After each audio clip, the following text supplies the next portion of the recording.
What do you drink? All right, we are live. Hi everyone, how's it going? I'm doing more of these live streams now, and someone who's very willing, seemingly, to come back is Chris Cappy of Taskandpurpose. So, Chris, how are you doing? It's good to see you again.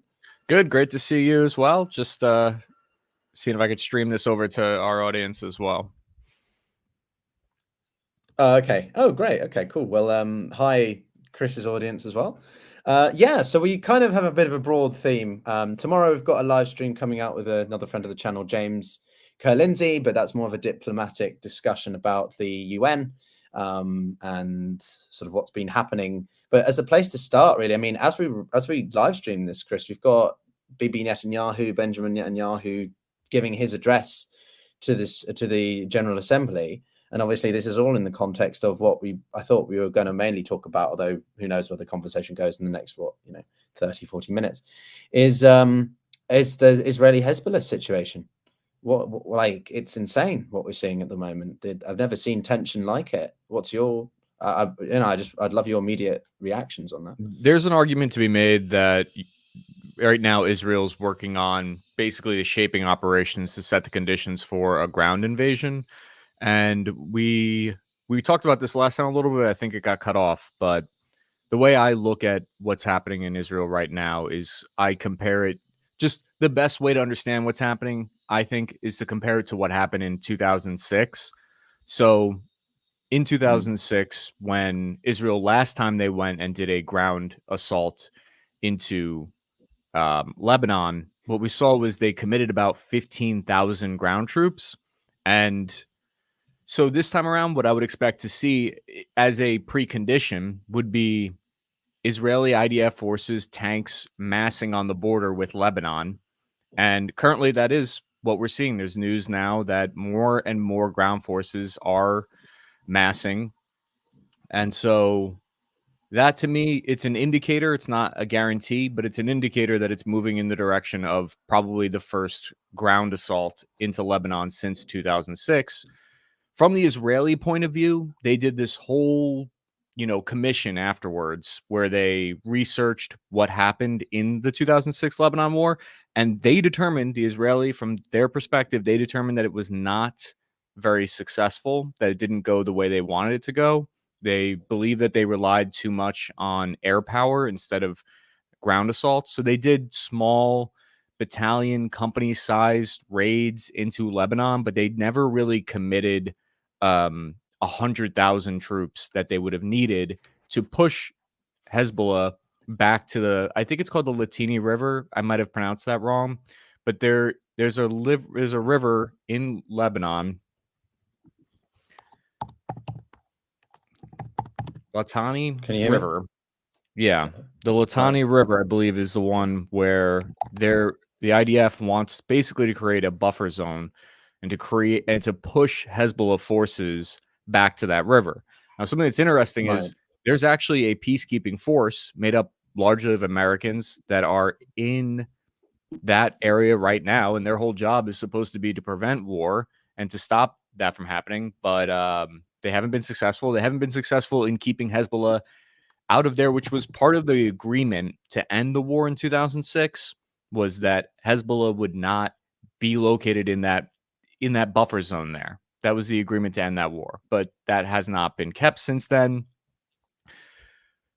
You could argue, some people argue, that the 2006 war was somewhat of a success from Israel's point of view because it did stop further rocket attacks into northern Israel for the next 10, 20 years.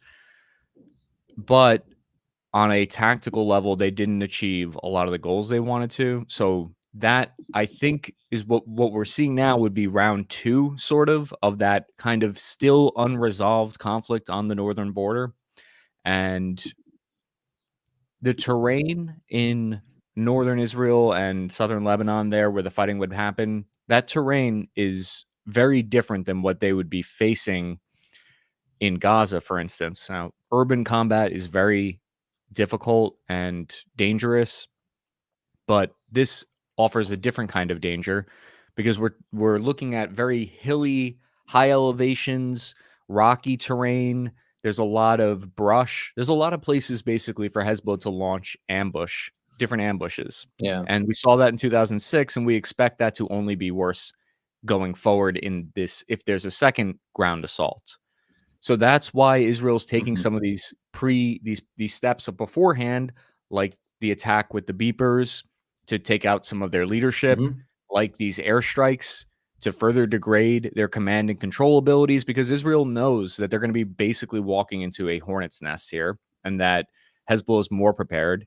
They believe that the numbers of Hezbollah fighters are not what was once projected. People believe there was 100,000 fighters. Now they're estimating that maybe it's closer to 30,000. But that's still, if we're talking about a ratio of you want 3 attackers to every 1 defender, we would expect to see Israel want to deploy something like 60, 70,000, closer to like 100,000 ground troops to push Hezbollah back to, you see right there, the Litani River. I'm Mhm. amazing at pronunciations, apparently. I've been told I'm You're just very very good on at point with that. it. Yeah. No, for But sure. But I think just to chime in on that, because I yeah, think for people, they need to keep in mind the size of Lebanon. It's not a massive country, right? The whole population is pretty small. From what I understand, Hezbollah is predominantly popular in the south, or controls more of the south and the east. You've obviously got different ethnic groups within Lebanon, but the Shia Muslims are the ones, about 4% support Hezbollah, being very, very crude and breakdown there, versus the Christians and the Sunnis, which don't tend to support them as much. Of course, this depends on context and the situation. I don't think the Lebanese are exactly thrilled with 700 of their people being killed by the developments this week, and it's the worst, I believe, in Lebanon's history. At least that's one piece of analysis I read. But it's great. I like talking to you because I feel like I can, chime in with some of the bigger picture stuff, but then you really break down more of that tactical operational side as well. But so from the research that you've done, what exactly are you seeing in the form of Hezbollah's capabilities? They don't really have an air force. They don't really have a navy, so to speak. Maybe they have some assets. I'm not entirely sure.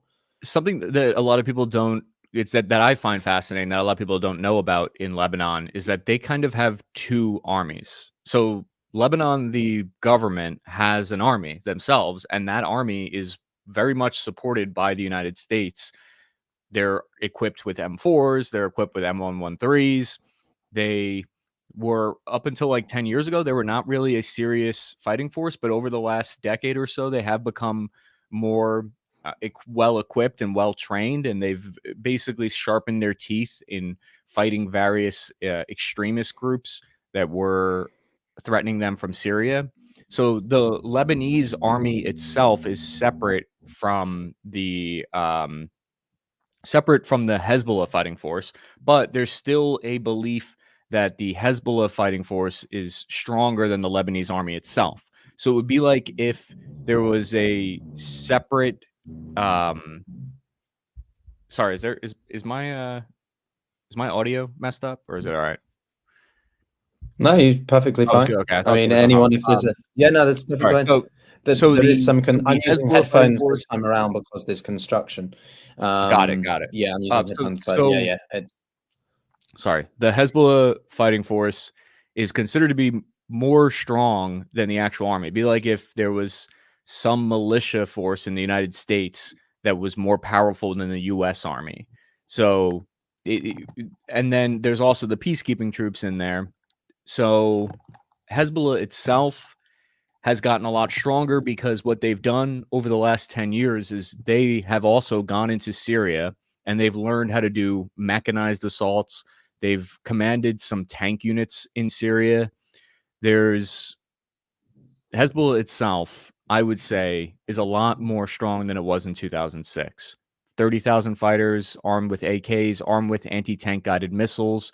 They don't have an air force, but they play to their strengths. So they've had 10 years to dig in deep. And I've read some of the reports from the IDF troops that went into Lebanon during 2006, and they were blown away. They were surprised because their intelligence thought that they were running into guys that they're just in sandals. But what they came across was hydraulic steel doors protecting these bunkers that have all 100,000 rockets, let's say.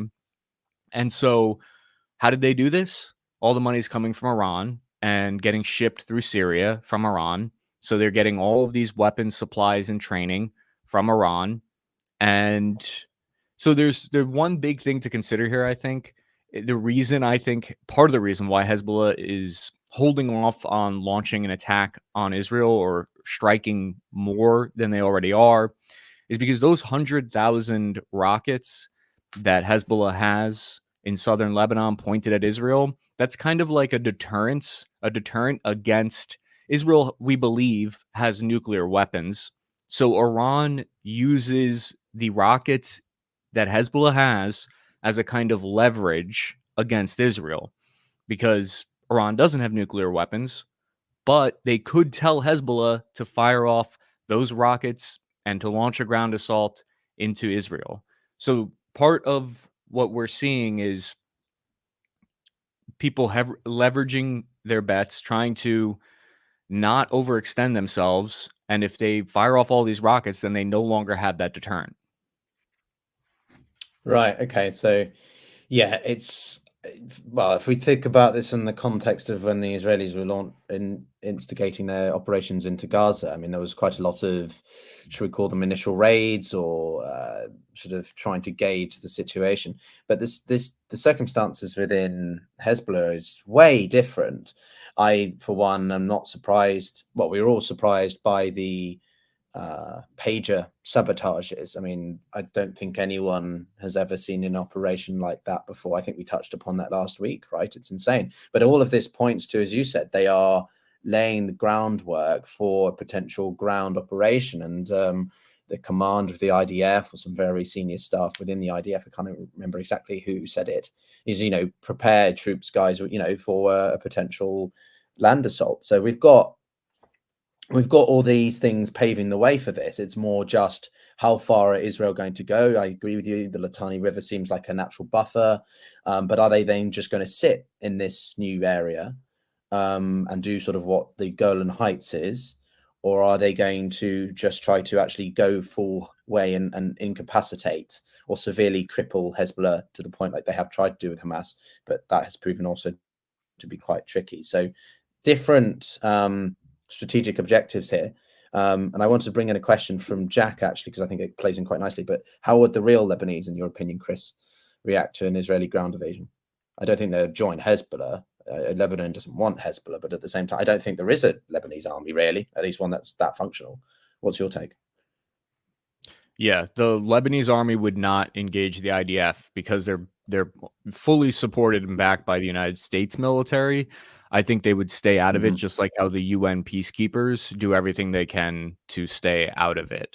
They would probably even evacuate some areas if they thought that there was any chance of them getting entangled into it. And to your question about how far they would go, I would be very surprised if they went past the river. I mean, we're talking about would they go to Beirut? I really do not think that, like they did in the 80s. I strongly doubt it. But do you think, though, that the Israelis are, I don't know. For me, it seems like we've reached a point where the strikes are happening at a more intense rate. But how long does this go on for logistically before they then do begin to think about ground operations, by the beginning of next month? So then I do think that they do, if they do go, and if they are successfully able to go up to the river and push Hezbollah back, then I do think they stay there. And I think they stay there for a long time, if that's the case. I'm not certain, but I would guess. I mean, that's what the situation was before. I'm going to get the years wrong, but I think that they withdrew from southern Lebanon in like 2001. You could look that up. But, before 2001 or whenever it was, Israel occupied that whole area of southern Lebanon. That they took control of it. And for, I think it was 20 years, because what happened, in the 80s, Israel did go all the way up to Beirut, and then they withdrew back to southern Lebanon, where they were in control up to the river.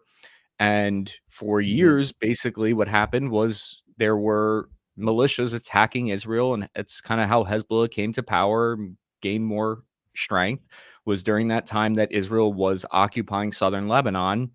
They Hezbollah was attacking them, and it wasn't until like 2001 when they withdrew. So, and they only withdrew after they felt comfortable that they had some guarantees that this would be a demilitarized zone, but it ended up not being that. So, I mean, it's anyone's guess. Yeah, I'm just going to bring up another map actually. And yeah, guys, for some of you, like it's quite early. Yes, it is quite early, but I'm in London, so it's like what almost 3:30 for me. So having to balance East Coast, West Coast, and European time zones. But I wanted to show this map because I think it's really interesting. This is the United Nations interim or UNIFIL mission in Lebanon. And so this is the area that they are currently. So all these different nations are obviously providers of different peacekeeping entities, and it goes up to if I zoom in here, it's a bit blurry, I know, but that is the Litani River. So this goes up to the Litani River, as a sort of natural buffer, as a natural border. I can't see right? you. Any Are you? thoughts? I think you're supposed to be. Are you? You're not sharing Am it. I I not don't think. showing it? Oh, sorry, guys. I thought I was showing it. So I'm very good at Here we go. Riverside StreamYard, as you can tell. Cool. Yeah. So this is the area. So all these different nations are countries that are providing some form of peacekeeping entity. And if you zoom in here, that is the Litani River there. So this does go up to what, the first a fifth of Lebanon's territory. Okay, you've got the bigger entity down there. So it's quite a significant chunk of the UN peacekeeping mission in Lebanon. Chris, I don't know what you make of that. That's really cool to see. Wow, you're gonna have to share this with me because I haven't seen this before. But it's really interesting to see where all the different units are. You could see the United States kind of has the biggest chunk, it looks like, in the middle. And that's Malaysia. Oh, sorry, Malaysia. That's Malaysia. I don't even see the United States there. Unless you were one. You've got a sun. You've replaced your Star Spangled Banner with a moony one. I don't even see US there. I thought that they were part of the mission. I guess maybe it's French led. Yeah, I think. But yeah, you always hear you'll hear people complain about how the UN is useless because they had one job, to prevent war. I think that the UNIFIL mission is severely underfunded, and to be honest, hasn't really been used for anything other than a bit of a administrative case for the best part of 20, 30 years. So, and given the direction of domestic issues in the US and other countries, I think austerity and therefore defunding, or at least reduced flows towards the UN, probably only going to get worse, not more. But yeah, they are supposed to be doing something about that, aren't they? So something I'd like to say lackluster is that group, to be honest, in there. What the reason this is kind of the reason this is going to happen, I think, or at least it's heading towards that direction, is because there's 100,000 people in Lebanon that can't go to their homes for the past year, and there's about 60,000 people in Israel who still cannot go to their homes. So just imagine being kicked out of your house tomorrow, and then you can't go back for a year. Like you even might be wanting a war. You might want something to change this so you can go back home. So I think there's a lot of people who want this to happen, and I think that's the big motivating factor behind why it might happen, is because until something changes here, people can't go home. And but also, what's the big thing is, if people can't go home and they can't feel safe where they are, then there's also a problem with foreign investment. Like trying to get people to invest into your country, to invest in your business, becomes more difficult when there's these tremendous security concerns. Yeah, no, for sure. It's I mean, Lebanon is a failed state. I think we shouldn't shy away from having to say that. Unfortunately, it's been in a tough place for several years, but ever since 2020 and that horrendous explosion of the facility, I can't remember exactly what it was, the factory within Beirut itself, right? The country has never been able to recover from that because it was also during COVID, so it was all compounded and the whole thing got worse. But now, they don't have a military that they can really leverage. Hezbollah is so, I think, intertwined with the political as well as military structures that it leaves the Lebanese people really at little option, with poor odds. So, what do you think is going to happen in the next, I don't know, short term, a few weeks? Are we going to see a full scale war, or is this all still just a bit of posturing? I personally think it's going to happen, but to what extent is difficult to say. Personally, I think it's going to happen. It's anyone's guess, and there are things that could certainly delay it further. The United States is diplomatically, they're working very hard to try to delay it or to stop it.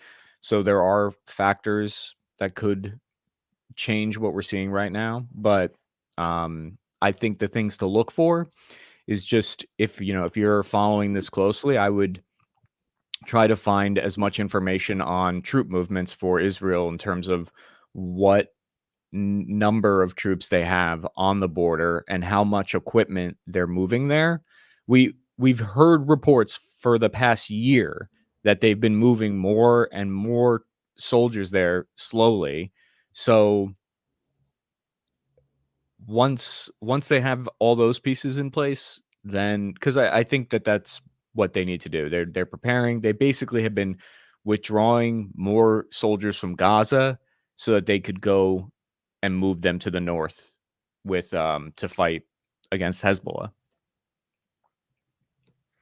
So another thing that's obviously coming to mind is if they were to squat, as in the Israelis would squat in southern Lebanon, what's your take on their ability to sustain that front, just to hold that area and not to be, I don't know, receive or be on the receiving end of strikes or disruptive, I don't know, maybe if you want to call them guerrilla style tactics or something from Syria, from other parts of Lebanon where Hezbollah have had to relocate, right? This is not just going to be a simple case of once they're in southern Lebanon and they're just going to sit there and it's all honky-dory. They're going to have to continually put up with raids and so on. And so they're going to need a sizable amount of manpower to facilitate that, right?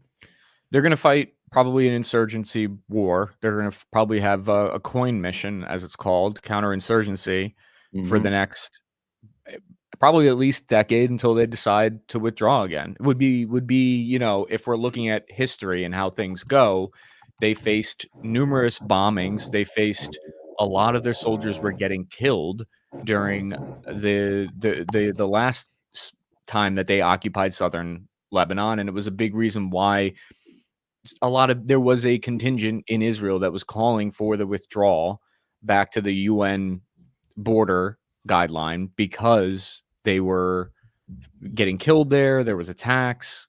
So they'll fight a counterinsurgency fight, and it'll be difficult, I think. But I think they'll hold the territory if that's what they want. Coin operations. I mean, that's what I did when I was deployed to Iraq, and it's a pain because you have to, there are lessons they could learn. Maybe they could try to stand up their own militia force, like how we did in Iraq, where we tried to stand up the Sons of Iraq, and we paid a lot of money basically to insurgent groups to prevent them from attacking. But what worked in Iraq doesn't necessarily going to work in Lebanon. Yeah, I just wanted to share another one, actually. I'm glad you mentioned coin because it's something that I studied during my conversations at SAIS and studies at SAIS. And there's one particular report which is cool. Maybe it's a specific report, but it's like a collective summary written about 10 years ago about various different coin operations in the past, in the post-World War II era. And they look at, what it takes for a counterinsurgency to be successful or not. I'm not going to download it because my computer's being a bit difficult, but it basically, it gives you a pretty cool synopsis and goes through everywhere from, they basically bring out a few different types of criteria and then try to look historically at different examples, be that in, Southeast Asia to parts of Africa to wherever it is, right, or even Latin America. So pretty cool report if you have a sort of interest in the broader coin and just sort of, asymmetrical warfare kind of things. Rand is obviously very good for all that sort of stuff. But yeah, anyone who's interested, go ahead. Can I don't know how to send this to you, but I think you'll like this if you haven't read it already. It's is this chat with studio? There's a private chat function in. You can chuck it in there. There you go. So this is the got it. U.S. Army counterinsurgency coin manual, field manual, basically the playbook on lessons learned over the last over 2 decades of fighting an insurgency. And if this won't bore you, I'll read you just 2 sentences. I'm bored right now. Go for it, buddy. That sounds really interesting. No, go for it. So I was just reading this recently and I found this very interesting, but right from the United States Counterinsurgency Field Manual, it says, quote, "A government that abuses its people or is tyrannical generates resistance to its rule. People who have been injured, maltreated, victimized, dishonored, or had close friends or relatives killed by the government, particularly by its security forces, may lash back at their attackers." So they're essentially saying if you go in and you occupy a country or an area and you're tyrannical in your rule and you go and you try killing 30 militants a day, what you're going to probably do is you're going to end up creating 50 militants a day if you try to just go in with a bullets approach. And so what they determined was one way to fix this was later in the field manual, it says, by mid-tour, U.S. forces should be working closely with local forces, training or supporting them, and building an indigenous security capability. The natural tendency is to create forces in a U.S. image. This is a mistake. Instead, local indigenous forces need to mirror the enemy's capabilities and seek to supplant the insurgents' role.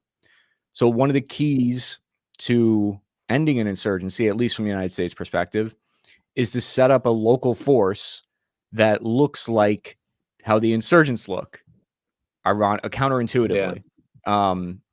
So if anyone gets a chance to check that document out, I mean, it's fascinating because the U.S. we get a lot of the U.S. military catches a lot of flack for like not achieving our political goals, but we did get the insurgencies in Iraq and in Afghanistan somewhat under control by the time we left.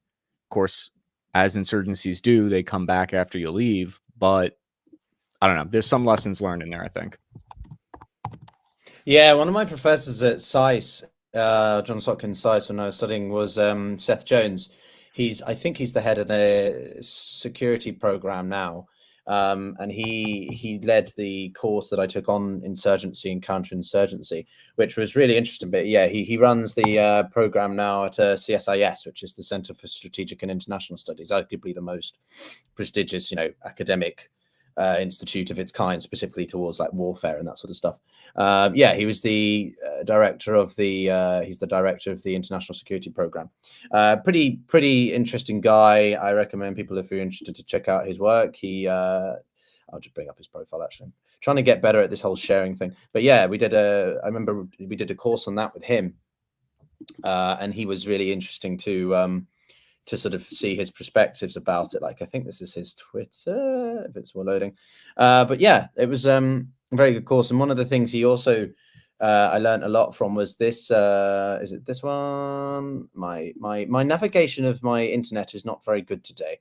Either that or my whole, it's just laggy as hell, isn't it? Yeah, so sorry about that, everyone. But yeah, it's how do I change tabs? Oh, never mind. It's too complicated. It's not working. Is it that one? Yeah, it's this one. So this one is pretty cool. I don't know. You can see this, right? Or can you only see X? Not yet. Share this tab instead. Okay, cool. Thanks, StreamYard. Yes. So this is a guide to analysis of insurgency. And one of the things that I always thought was really interesting. And if it's still not up yet. Can you pull it up? Like have it show on the stream? I'm gonna close this door real fast. Yeah, sorry. It's Yeah, go for it, man. Why are you being such a pain? Sorry, everyone. StreamYard seems to be incredibly annoying today. But look at this. Look at this house that our man Chris has moved into. What a place, right? Right. This one. Yeah, got a grand piano and everything. Piano. It's this one. There we go. Yeah. So this one. So one of the Now. things I thought was really interesting was the types of insurgency, and specifically to do with like whether or not it's people centric or like yeah, you've got different types of insurgency and how they go around. But yeah, stuff like this, the four broad categories of an insurgency, and therefore the relative ways. I think this builds on the document you were sharing to be fair, and basically therefore the way that you then have to approach to deal with the types of insurgency, which I think was pretty cool. Can you Military share that with factors, me? non-military. I'd be Yeah, curious I will send this to you. to read Yeah, this that. is what I was looking for. This is what I was looking for. So you have the overall strategy, the political performance and capabilities, and then it's broken down into obviously things like history, geography, the social economics and political processes, and that's the setting. And then you've got the overall assessment, which is the population and territory controlled by each side. So in this case, the number of people that Hezbollah is governing over in the east and the south, the political and military performance of them in the government of Lebanon, and whether and how legitimized they are as the insurgent force, right? Whether or not you have what was the terms? It's people centric is the one that I can remember, but that's basically sort of to deal with an insurgency. Maybe you can better say it than me, Chris. Is people centric? You're trying to bring people around to rejecting the insurgency group, a bit like the Americans tried with the Afghan people in the Afghan war, right? Versus enemy centric, which is your approach is to just simply deal with the enemy itself and forget about the people and simply just focus going hard and fast at the insurgency entity itself, which I feel is more what Israel is probably going to do, right? I don't think they care too much about engaging the Lebanese because, well, 700 people have died. I don't know. Any thoughts on this? It's a bit, sorry, it would have been a bit more coherent, but the screen was a bit laggy. No, it's interesting that there's no like one size fit all solution for an insurgency. And like you said, you have to look at the cultural and historical backdrop. Like the United States might be able to set up a local force because they have a very different historical relationship with Iraq than Lebanon does. I mean, than Israel does. Israel might not ever be able to do something like that, just because of the way those two countries kind of, some parts of them hate each other, to the core. I was recently looking at the insurgency that a lot of people don't look at often, is the one that happened in the Sinai Peninsula with Egypt, that Egypt fought for over 10 years and just recently announced that they had won basically the insurgency. And it was, I think, what you're talking about in terms of the people centric, where it was the ethnic Bedouin tribes that were kind of co-opted by ISIS groups. And and it's interesting because it kind of mirrors what's happening in southern Lebanon, because so after the 6-day war and the peace treaty there with Egypt and Israel, there was the preconditions of that peace treaty was that both sides couldn't have security or military forces near the border. So what happened was a lot of lawlessness kind of broke out. And then 10, 20 years later, both Egypt and Israel are having to deal with insurgencies and criminal elements and poverty in this border region between them. And that includes the city of Rafah, which has been a nightmare for both sides. And so how Egypt kind of accomplished some of their goals was by setting up working with the local Bedouin tribes, paying them and working with them against extremist elements and against groups like ISIS. And between 2011 and 2023, they finally had some success. But it's interesting how when I think the thing that stuck out to me as kind of a lesson was that when these countries fight, whether it's Lebanon versus Israel or Israel and Egypt, and then there's this border region that is kind of demilitarized, it also becomes delawed. It becomes this kind of Wild West. And then what fills that vacuum? Hezbollah, ISIS, so it's kind of it's kind of a sad story Yeah. that it happens that way.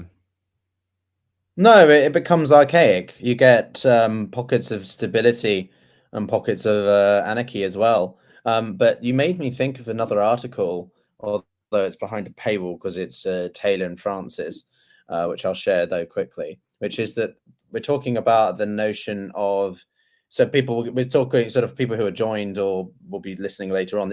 We're talking about sort of the theory of armed conflict and specifically insurgency and the ways to deal with insurgency, which is one, you can have population centric, which means that you engage the population to rise up and to help you deal with the insurgency themselves, or you've got enemy centric, which is where you primarily go act all out on the enemy and don't really bother. There are other ones, and one of them was this article here, written by a few people in 2016, because it came in the light of Syria and obviously what was going on in between there and Iraq and obviously ISIS. And then when Russia joined, the whole thing became a bit of a mess. And they basically were arguing that there's more to it than simply just population and enemy. And that I can't remember the other couple that they emphasized. As I say, I can't go into it because it's behind a paywall, and we all love paywalls. But yeah, it's a fascinating area, to be honest with you. This sort of subset of military studies, of war studies, and how it could go. But I think, yeah. So I don't know. Any thoughts before maybe we pivot to a slightly different topic? Anything else you want to emphasize? When it comes to coin in the context of Israel and Hezbollah, yeah, I think so. Yeah, I think you're on the money in terms of like Israel's going to go in and they're going to try to flatten to the river. They're going to try to destroy Hezbollah in detail, which is kind of another option that I guess the closest analogy would be ISIS in Iraq and in Syria, where the United States and a coalition went in and just basically tried to flatten that. There was no like, hey, they worked with rebel groups in conjunction, but it was kind of like, let's destroy this in detail. Let's leave no ISIS element standing. And that approach seemed to work in terms of pushing back their territorial gains. So yeah, there is that kind of different approaches for different situations. And in Lebanon, I'm trying to think of how else you might apply like a coin filter to that. It's an interesting angle.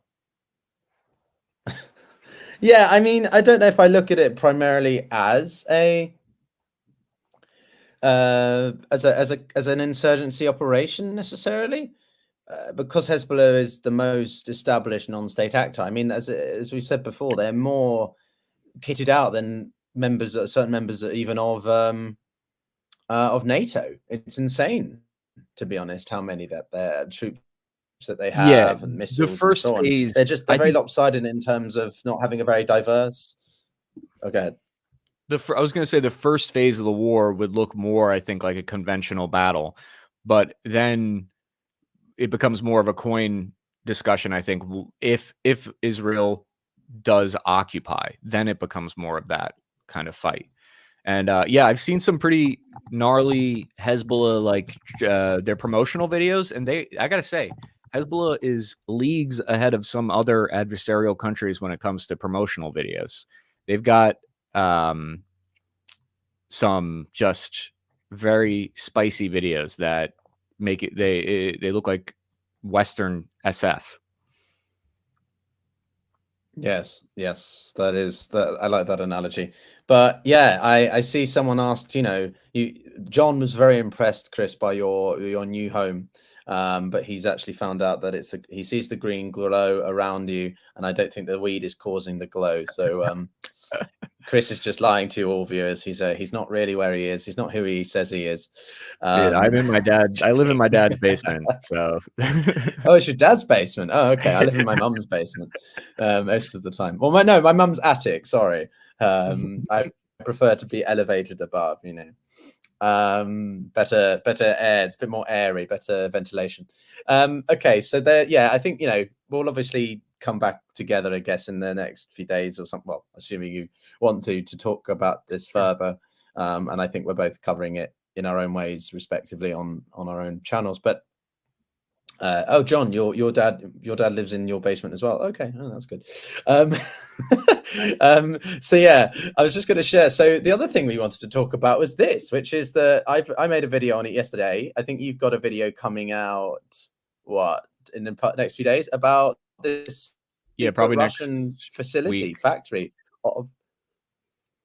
Okay, Yeah, probably and it was in next drones basically, and yeah, obviously this is my plug to say everyone subscribe if you haven't. Look at all this content you're missing out on, right? How good are these thumbnails? Anyway, but yeah, I did a brief synopsis of it. Basically, it was an exclusive report in Reuters, and they were talking about the fact that the Russians have seemingly produced these G3 or Garpia, if I'm saying that right, drones, with the assistance not just of China's land and facilities, but with actually Chinese technical input, which, if that is the case, would mean a seismic shift in that China is no longer not just passively standing by, and they're no longer just providing non-lethal aid. They are actively helping to fuel Putin's war machine. Chris, I mean, from what you've seen, how do you feel about these developments? So I was looking at it, and I think there's two different ways to look at it. One is, so it depends how you feel, I guess, about China. So I'm looking at the report, and one of the things to note, like if you just read the headline, you might think that China is supporting Russia's war effort, and that might be true, but it also might be true that there are companies inside China that are looking to make a dime, and that the Chinese government had no idea that this was happening. And I think that is specifically highlighted in the Reuters report. I'm the last person to glaze for the Chinese government in the PRC, but I think we do have to, think that there might be a chance that China legitimately didn't know what was happening. And so they even specifically said that there's no evidence that China does know. So if they had that evidence, they would certainly publish it. I would probably err on the side of like, this is greedy companies in China that are trying to make a dollar by making these drones that can fight against Ukraine for Russia. But I could also see the Chinese government looking the other way. We're going to have to wait for more evidence. There's certainly a trend here that China is laying down a lot of material, a lot of support for Russia's war effort. And they, meanwhile, diplomatically are trying to sound like they're this neutral party. I don't think they're neutral. But I also wouldn't go as far as to say like the Chinese government is manufacturing a drone or facilitating it. So what we really want to see after this, though, is the Chinese government make a concerted effort to clamp down on this, especially if they're going to align with what they're publicly saying. Then they want to be neutral. Then we should see some strong steps taken to stop this from happening in the future. Oh, that's strongly on that last point. Yes, very much. No, I mean, that's a fair point. I didn't really think of the distinction between the government and perhaps some opportunistic businesses that are trying to leverage this for their own gain. It's a good point. I mean, President Xi has said that he had no idea, or the CCP has made it sound like they have no idea that this is going on. I find that hard to believe. I personally am very, I hate the CCP. I don't think there's anything no quibbles around that. But, I do wonder, well, China's benevolently neutral, let's be honest. It's like what the US was in the Second World War with the British, really. And I think the Chinese have been supporting the Russians in enough ways that I think it's, whether or not it's non-lethal aid, it's still significant for the Russians to be able to utilize, that money that they get from the Chinese, they then use to buy a bunch of drones from the Iranians, for example, or whatever, you know what I mean? Or they buy a bunch of stuff from the North Koreans. It's all, I mean, this autocratic axis is, they're all paying each other and the money's just going back and right. And it's, I think for the Chinese, again, it comes down to largely trying to make use of Russia's advanced technological know-how in the run up to a potential operation campaign, whatever it is, with Taiwan. There are some comparative advantages the Russians still have over the Chinese. State coffers How do you not mean? being one of them. Like in terms of what advantages does Russia bring to China? Well, Russia has certain military knowledge, and as I said, expertise of advanced technological systems that the Chinese don't. They Like with some also are missile stuff? developing missiles, but also the submarine systems. Okay. China's submarine warfare, or they have an Achilles heel in their submarine classes. I'm not saying the Russians are out. If you look at the statistics of how many the Russians have versus the whole of NATO, for example, it's obviously very lopsided. But yeah, there are certain areas that the Chinese still lack when it comes to maritime capabilities. There was a great report also done by CSIS about 2.5 years ago, which I went to an event in their summer sessions, which was talking about the fishing boats and the use that the Chinese have. I'm sure you've heard about this, Chris, of they leverage sort of fishing boats and what you call the dark fleet as a way to sort the third of Navy force. Yeah, to project power. And they've been doing this off the coast of Chile for many years.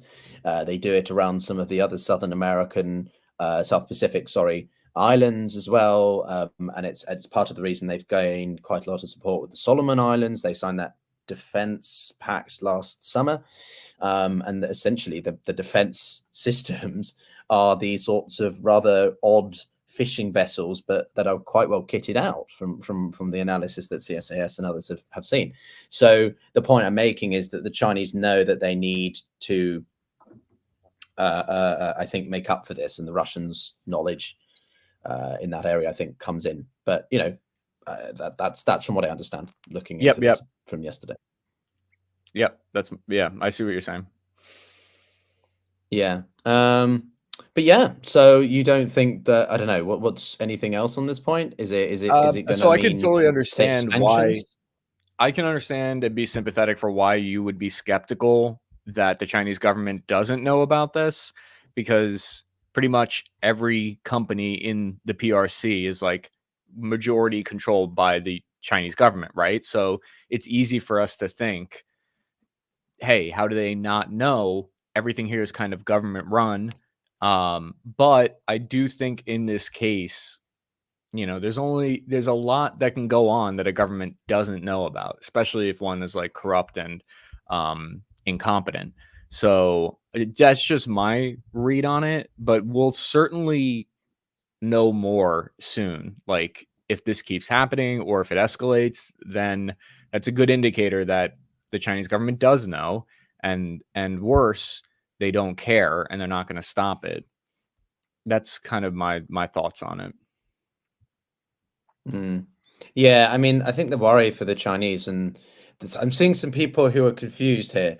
There is no guest speaker. We're having a conversation between the two of us. I mean, I'm mainly asking Chris questions because I think he knows more on the military details than I do. I'll chime in with some geopolitical strategy points occasionally, but it's a joint conversation, and you guys are chiming in and adding comments, and we pick them out. So I saw a few people being like, who is this guy, or what's going on here? So that's the purpose of this conversation. Chris is nice enough to jump on occasionally and talk to me about stuff. But yeah, so no, I agree with you largely in what you said. I think that the Chinese don't want to be at risk of secondary sanctions, which I think the Americans have also not really wanted to do. But if they that if the US gets to the point where they're like,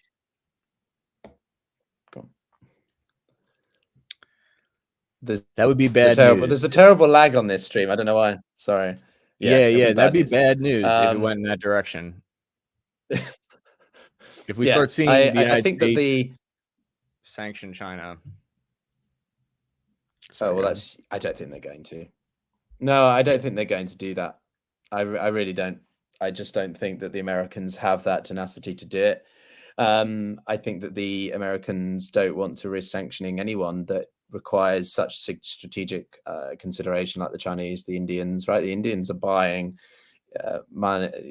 oil and, well, even military stuff off the Russians at discounted prices. The Chinese, but the Americans need India for China's counterbalancing. So they're not going to sanction them. And China's too integral to the US's own economic interests that they're not going to sanction them. Look how quickly the US moved when the Houthis were really bigging up the disruptions in the Gulf of Aden, right? The Americans have the capacity to move and make waves, pun intended, on the oceans and stuff when they want to. So, yeah, I don't know. And I don't think so. yeah, and I think India is also sending artillery to the Ukrainian military. So truly doing some counterbalancing. India is hedging. Turkey is hedging. They love their hedges. So is Hungary. So is Serbia. There's so many hedging countries. It can be frustrating to see that. It can be frustrating, especially if you have a dog in the war. If you have like a strong sentiment about who you would like to win, it's very frustrating to see that. But if you take a more, I think, like global perspective or just what might be good for avoiding World War III, I mean, there's an argument to be made that that kind of hedging is part of what prevents escalation. But I guess that would be a whole different conversation on escalation. Yeah, I like to see it. I think so. Some people writing in the comments here about sort of the West's hypocrisy and that, you know, if the PRC cannot intervene, but it's okay for others to intervene. This is not a defense of Western interventionism in the past, right? Again, I think we want to make that very clear. The weaponization of the dollar has been one of the biggest mistakes, I think, by the US, or the over weaponization of the dollar, at least, to the point where it's now pushing countries like BRICS Plus to try and, well, get off it. Whether or not that's tangibly possible is another matter. I would also argue that not all intervention is equal. Like, if you're intervening to help a state defend itself against being invaded, it's different than intervening to help a country invade another country. It's just different. Not to say that, yeah, there isn't some hypocrisy, but I don't think you can like make it equal. You know, helping Iraq defend itself against a U.S. invasion would be different than helping the United States invade Iraq. So I don't know. I think it's not exactly the slam dunk that people. I always see that comment. I see that comment all the time. Like, why is it okay for the United States to intervene, but not any other country? Well, it's fundamentally a different war for both sides. Yeah, I agree, and I think that what is it? Everyone, I don't know. Afghanistan's the best example because everyone's like, well, you know, the Afghan war was then the Taliban, but the CIA helped create the Taliban and Mujahideen to fight off the Soviets. Yeah, but the Soviets were the first initial entity that invaded Afghanistan for their own self-interest as well. So, like, it's a non-stop. How far do you want to keep going back before everyone's done bad shit? And two wrongs don't make a right, I find becoming increasingly relevant. Well, it's like sort of, well, Russia's invading Ukraine. Well, America invaded Iraq. Well, both are wrong, guys. Like, we can still say that what Russia's doing in Ukraine is wrong. It's not a defense of America's actions in Iraq. Right. Exactly. Yeah. Personally, the most, I guess, charitable argument I could make for Russia's invasion is that there seems to be good evidence that the CIA was helping the Ukrainian intelligence organizations before the full-scale invasion in 2022. The American CIA was helping the Ukrainian intelligence with pulling off attacks against Russian operatives and helping them fight the Russian military. But you could also argue that they were doing that to help Ukraine defend itself against what was happening in various parts of southern Ukraine. So where Russia was full on supporting the separatist movements in Ukraine. So, you know, yeah, like you said, it could be litigated all the way back to the Stone Age. Yeah, I don't want to go too much further down there. Scott Stokes is I think really far up the Putin pipeline. The sun's definitely not shining wherever his head is. So I don't know how to say that without getting cancelled on the internet or something. Anyway, I think the last thing I wanted to chat with you about was about the obviously Putin's nuclear threats again. From your perspective, like, what do you think? I mean, he says this a lot. I do think the red lines are being pushed quite a lot, but yeah, what's your take on what's been happening again on the Ukrainian front and Putin's latest comments after Zelensky's comments in the UN yesterday or Tuesday? Yeah, No, Wednesday. what I've been seeing is Zelensky's going around to all of his allies, and he's kind of laying down this like victory plan.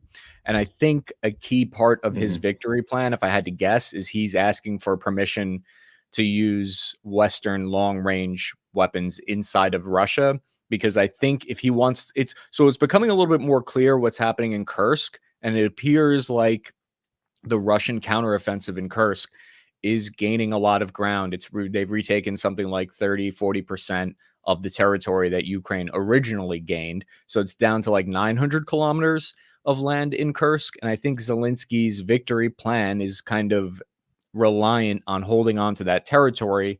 And holding on to that territory would be a lot easier if they could use long-range missiles that American, ATACMS inside Russia. So I think part of his victory plan is that, and also he wants additional material weapons, more of the same. But I think the key here is that Putin is trying to signal, if you allow that, we're changing our nuclear.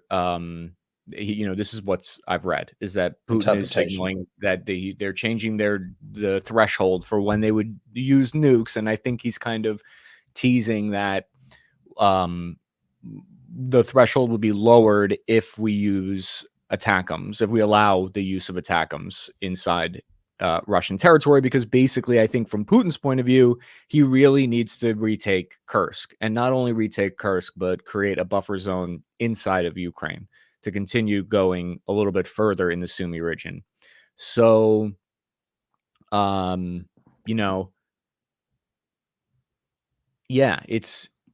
do I think he would actually use nuclear weapons? No, I don't, but I could be wrong, and it would suck to be wrong about that. Personally, I think I think Ukraine feels they need to hold on to that territory as a bargaining chip, because I think that, they appear to be signaling that the war could see an end in 2025, or at least a ceasefire. What do you think? What do you think of that? No, I mean, that's really interesting. I was also grinning at one point because I saw Matt Hemming's comment about I need a moderator, and I was like, and then Scott Stokes. Sorry for everyone joining. There was this troll guy. I just got rid of him. It was a bit boring after a while. But then Matt wrote this, which was just really funny to me. Have you got no idea what funny? So thanks, Matt. I appreciate you, bro. So it's just really funny. I'm not laughing at the situation, and maybe it was a bit ill timing on my part, but that's funny. No, I think that it's really difficult, Chris, to be honest with you, because for the time that I've studied Russian policy and stuff, when was the last time Putin made a serious nuclear mention? It was September 22, when they activated the partial, i.e. full mobilization of the 500,000, which has since, received a lot of backlash from Russians, and generally why Putin hasn't done it again. But, I do think that this time is a bit different, for sure. We're not just talking about the Ukrainians doing a bunch of stuff within Ukraine. It's 2 strategic military sites in Russia. And Putin has been, I think, surprisingly mute or unconcerned about it. Sure, Kursk is not the most integral part of the Russian territory, and the territory that they've taken is not, going to make or break Russia, at least in the short term. But, the more opportunistic, or the more zealous, if that's the right word, the Ukrainians get in terms of trying to tip the balance of power or whatever by using long-range missions, that is something that the Kremlin can't just blatantly ignore. So I'm sort of leaning towards that there is a bit of truth to that, and also because he's not threatening to use the weapons, he's threatening to change the way that they approach nuclear doctrine, which up until now has been largely, I think, aligned between the US and Russia, generally speaking.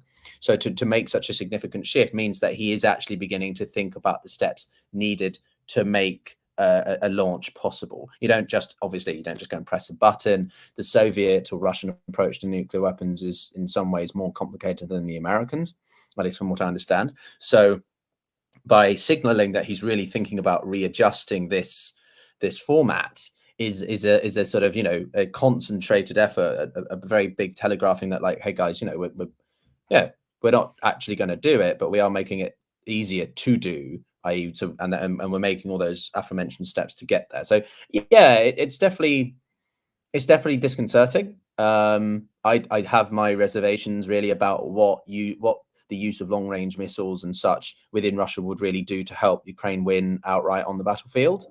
I'm not sure how that would enable them to regain, because at the end of the day, what do they want? They don't want to control Kursk. They want to regain the territory that the Russians control. But by striking long-range missiles, sure, you remove the artillery fire and the destruction across the country, but does that mean that galvanizes your forces, streamlines your forces to be able to then go across and retake the troops? How many defensive lines have the Russians put in? Dragon's Teeth, all this sort of stuff. They're very well embedded now. So I'm a bit skeptical about really I think the last point I make, and then I would love your thoughts before we probably wrap up for this session, because I know we're not trying to do like multi-hour length sessions. I think Zelensky's trying to be as ambitious as he can before the potential of the election and the reality of a Trump administration. So if he can actually begin to use long-range missiles before Trump comes in and says, no, you can't do that anymore, then at least he's achieved some partial strategic military objectives. Because if he doesn't, and then Trump comes in, then he owns a bit of Kursk and nothing else. I don't know if what I'm saying makes sense, but I think he's trying to act as quickly as possible. I think regardless of whether I think people, there is an important factor there about whether what level of US support will continue, whether it's Harris or Trump.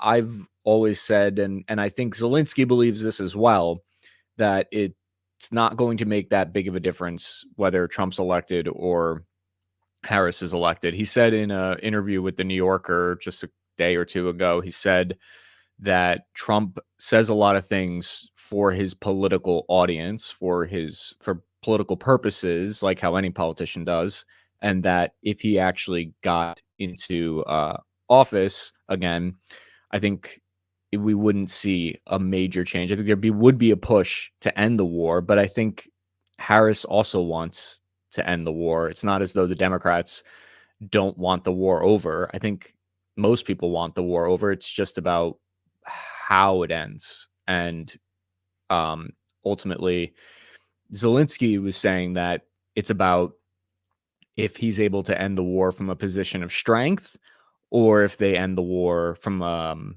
basically really, really bad situation where they don't have any security guarantees and they're not able to negotiate any return of their land. So I think, because both sides are running up, from what I've seen in all estimates, is that there's a lot of war fatigue. People, they can't go on forever. There is a limit to how far both sides are willing to go. So I think there's some signaling that, Zelensky believes the only way Russia right now will end the war is if there's some kind of punitive measure, like the operation in Kursk, or basically turning the screws harder on his forces. But yeah, I don't know. All these things, sometimes it's like it's going to take time for us to find out ultimately.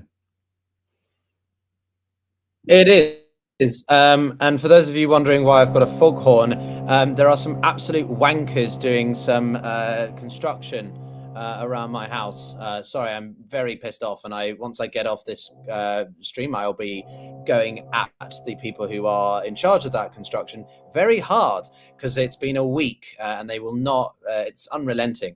Sorry. As you can probably tell, I'm a little bit pissed off about it, but that's why you can hear such a bloody noise. But Chris, I mean, anything else? Where should we go from here?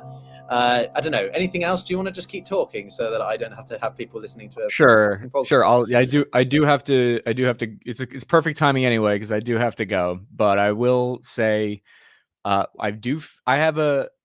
I'm reading the vibes and looking at the tea leaves, I feel like we're at a crossroads right now at both the conflicts in the Middle East and the conflicts in Europe. And it's an inflection point where I could see it going one of two or several ways. But one way is that the war in Ukraine and Russia escalates and becomes more dangerous and draws in more foreign forces like the Baltic states. And then also things could get worse in the Middle East if the ground invasion actually happens in southern Lebanon, and we start heading towards World War III. Or I could see it going the other way, and in 2025 a peace agreement is met, and in 2025 United States and its partners are able to prevent a ground invasion into Lebanon. So, that's what I'm hoping for. But yeah, that's all I've got. No, thanks, Chris. And Brandon, don't worry. I'm not mad. I'm seething with infuriation at this. No, it's I know it's not that bad for you guys, but I've been living with it for the past 2 weeks, and it's extremely. I live in a mews here in London, so the acoustics are very small, and they're on the other side of this wall. And it's like I feel like they're going to drill through into my home. But some of you saying it sounds like a war zone. Yeah, I get that sentiment. I wish I was in Chris's new house with his fancy piano. No, thank you very much, Chris. It's been great, guys. If you enjoyed the chat, then I know, give it a thumbs up or something. We hope to do more of this on periodically. I really hope that there's drawdown, and I'm just scared. I just don't think the Israelis, the Netanyahu government, are going to acknowledge or even adhere to the ceasefire calls. They're intent on going in. They're intent on delivering a decisive blow to one of their biggest threats, and also the biggest non-state actor in the world. So I think we should definitely keep that in mind. The Russians, I mean, there's so much going on at the moment. We've got a live stream tomorrow. We mentioned the UN. I've got a live stream with that tomorrow with James Lindsay, and then we've got another one on Sunday, I think, about something else. So quite a few different things. But Chris, it's always a pleasure to have you on. It's nice to, I think, find like-minded people on YouTube and chat about things that you're passionate about and stuff. So it's been a real pleasure as always. And everyone, thanks for watching. Yeah, guys, if you want to follow me, you can find me on the Global Gambit, or Piotr, my first name. Yeah, I'll write a comment somewhere in Chris's channel if he's okay with that. And you can. But totally. Anyway, thanks a lot, guys, and check out Chris's channel as well, obviously. And we'll speak to you soon. Bye, everyone. Take care.